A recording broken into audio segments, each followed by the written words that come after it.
Assalamualaikum warahmatullahi wabarakatuh. Alhamdulillahilladzi anzala ala abdihil kitaba walam yaj'al lahu iwaja qayyiman liyundhira ba'san sadida min ladunhu wa yubassiral mu'minina alladzina ya'maluna sholihati anna lahum ajran hasanah. Segala pujian milik Allah yang telah menurunkan kitab Al-Quran kepada hambanya, dan Dia Allah tidak menjadikannya pada kitab itu suatu kebengkokan. Kitab itu sebagai bimbingan yang lurus untuk memberi peringatan tentang kekuatan yang sangat dari Allah untuk menyiksa orang yang tidak beriman dan memberi kabar gembira kepada orang-orang yang mukmin yang mengerjakan amal soleh, bahwa untuk mereka ada balasan yang terbaik dari Allah itu. Ikhwatin yang berbahagia, kajian Majelis Taklim Nurul Huda yang insya Allah dirahmati oleh Allah Subhanahu wa Ta'ala. Kita jumpa lagi dalam kita membahas sedikit tentang jiwa. Namun hendaklah kita senantiasa bersyukur kepada Allah Subhanahu wa Ta'ala bahwa pada malam hari ini kita masih diberi kesempatan, kesehatan, kenyamanan, kedamaian, keselamatan, dan itu karena kasih sayang Allah kepada kita selaku hambanya. Ikhwanin yang berbahagia, kita masih membahas tentang meniti dalam diri kita, dalam spiritual, untuk meningkatkan kedewasaan jiwa kita dan spiritual kita. Sering berulang-ulang saya sampaikan bahwa tubuh kita perlu makanan, perlu vitamin, perlu nutrisi. Pikiran kita juga perlu makanan, perlu vitamin, perlu gizi, perlu nutrisi. Dan jiwa kita juga perlu makanan, perlu gizi, juga perlu nutrisi dan vitamin. Nah, kita selaku manusia ini memang selalu harus membutuhkan apa yang kita makan, dalam arti khususnya makanan yang rohani. Nah, makan rohani memang Allah sudah memberikan petunjuk kepada kita supaya kita itu sudah mau dan selalu mau untuk berjalan di atas programnya, sehingga kita menjadi orang yang pasrah. Islam, wala tamutunna illa wa antum muslimun. Janganlah kamu mati sebelum kamu itu betul-betul muslimun, betul-betul pasrah, betul-betul aslama. Aslama itu adalah melepaskan perasaan-perasaan negatif pada diri kita, sehingga kita ini meniti ke dalam diri ini, ya, sehingga bisa menciptakan kehidupan yang baru. Ya, maka orang yang bisa melihat keindahan di alam semesta ini menjadi indah itu karena orang itu atau kita ini bisa melihat diri sendiri dengan indah, sehingga dalam diri kita ini bisa melebur dalam arti menjadi satu dengan alam semesta. Sehingga dalam peleburan ini ada aspek materi menjadi energi.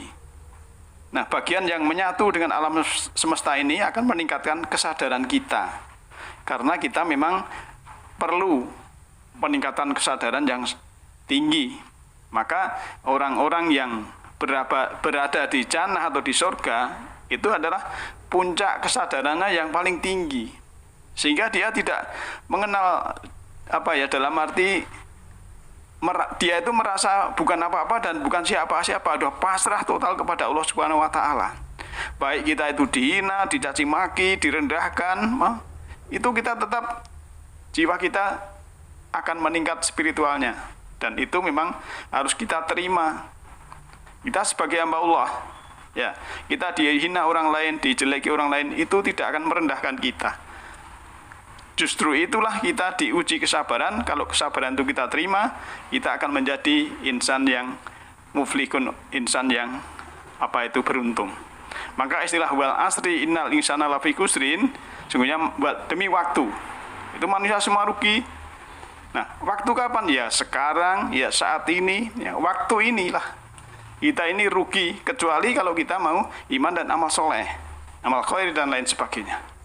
Maka mengapa kita harus meningkatkan spiritual? Karena memang spiritual itu, ya, kalau kita melihat dalam surah Al-Baqarah ayat 256 ya, surat kedua ayat 256 itu dimulai dengan la ikraha fiddin.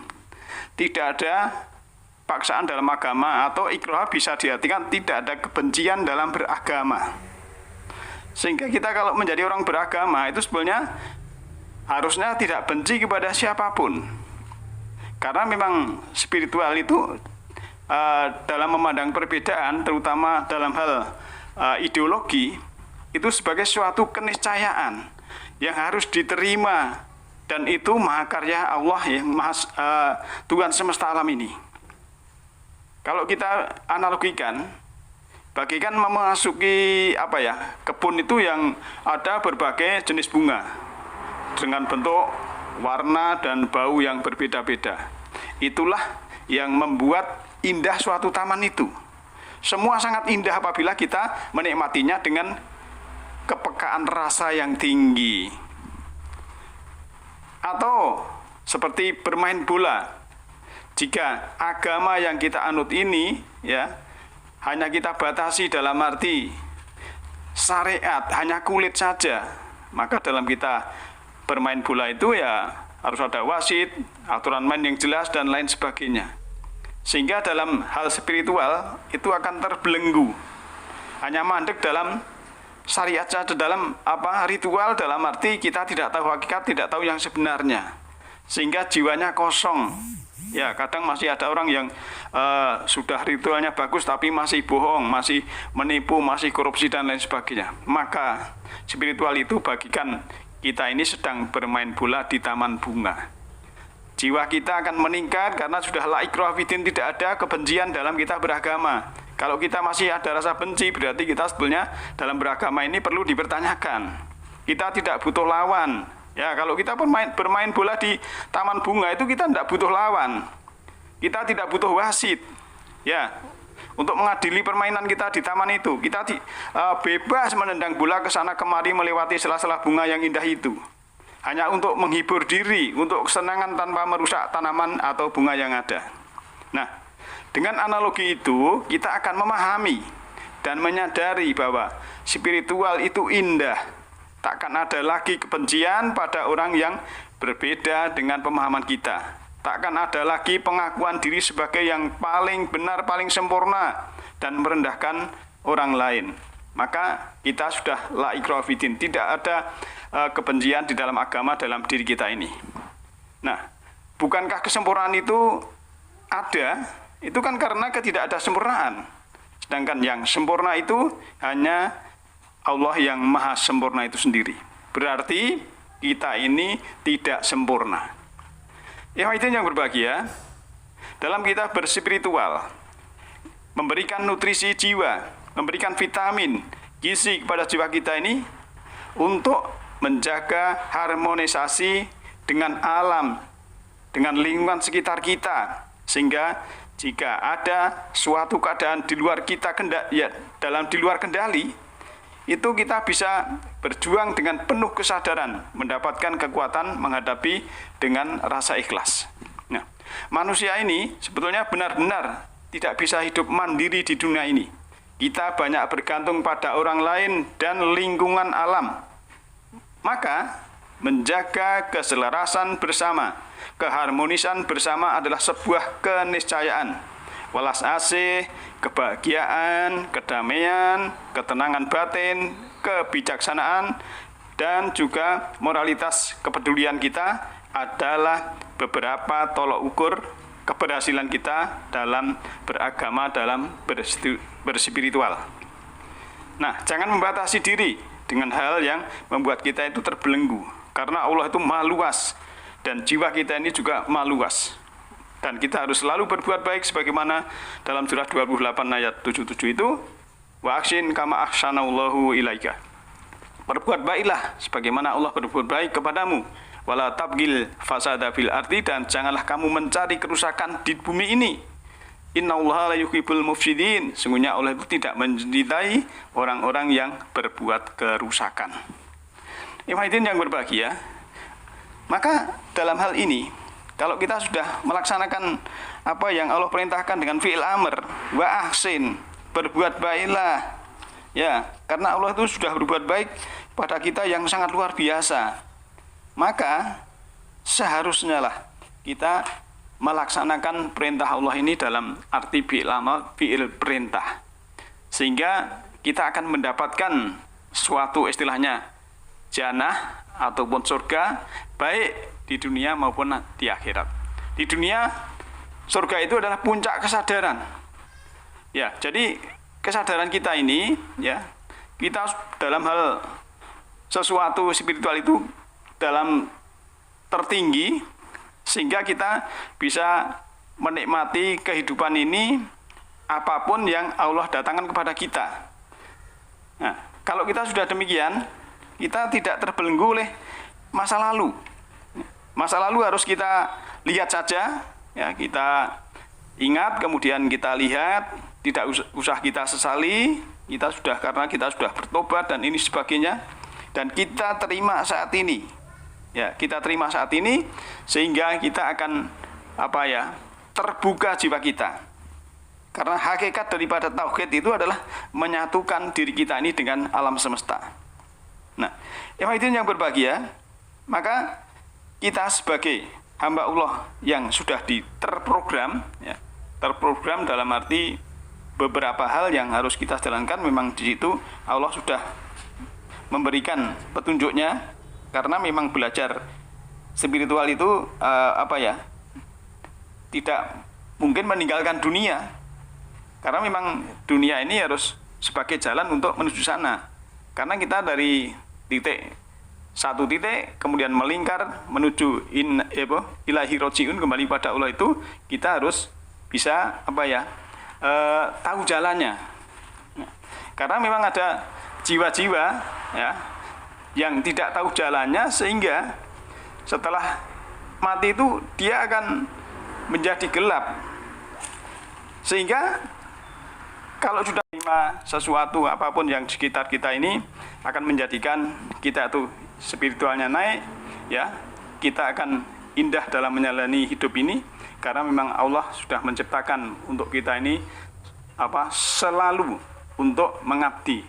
Setiap saat, setiap waktu, kapan saja, di mana saja kita harus mengabdi kepada Allah Subhanahu wa taala.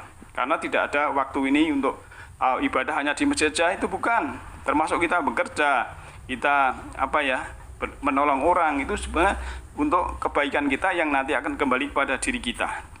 Karena disitulah sebenarnya ada resonansi alam semesta ini yang menyimpan, kemudian kita menerimanya. Misalnya, waktu dulu kita itu memarahi orang habis-habisan, suatu saat kita akan dimarahi orang juga. Nah, ini namanya waktu kita marah dulu itu, kemarahan kita juga disimpan oleh alam semesta. Kemudian saat kita dimarahi orang, lah itulah istilahnya, ya, kembali kepada diri kita. Itu simpanan kita waktu-waktu yang lalu, kan begitu. Oleh karena itu sebetulnya kalau kita sudah mentauhidkan diri, ya, diri kita dengan alam semesta, diri kita ini bagian dari alam semesta, sehingga kita ini betul-betul rahmatan lil alamin, dalam arti kita ini menjadi rahmat untuk seluruh alam. Sering saya sampaikan, tidak hanya rahmatan lil mukminin, bukan hanya rahmatan lil muslimin, bukan hanya rahmatan lil muttaqin, tapi rahmatan lil alamin. Karena kita ini bagian dari alam, tubuh kita ini bagian dari alam, dari unsur tanah, saripati tanah, dan nanti atau besok atau kapan kita akan kembali ke tanah. Ini jasmani kita. Sedangkan roh dan jiwa yang namanya nur itu akan menuju Allah. Dan itu hanya bisa kembali kepada Allah bagi orang-orang yang mengetahui jalannya. Nah, mudah-mudahan kita dituntun oleh Allah Subhanahu wa taala mengerti jalan itu, sehingga kita ini menjadi tenang, menjadi damai, menjadi bahagia, ya. Tidak menyalahkan orang lain, ya, tidak membenci orang lain, tidak mengambing hitamkan orang lain, dan semua itu memang karena diri kita yang akan mensikapi apapun yang kita jalani pada waktu ini. Nah, yang berbahagia, maka dari itu, oleh karena itu juga, mari kita selalu berusaha menjadi manusia-manusia yang ritualnya tinggi, yang jiwanya selalu mendapatkan energi, mendapatkan nutrisi, mendapatkan vitamin, dan sehingga jiwa kita ini menjadi jiwa yang terhormat, jiwa yang yang kesadarannya tinggi, sehingga Allah akan memberikan rahmat kepada kita baik di dunia maupun di akhirat.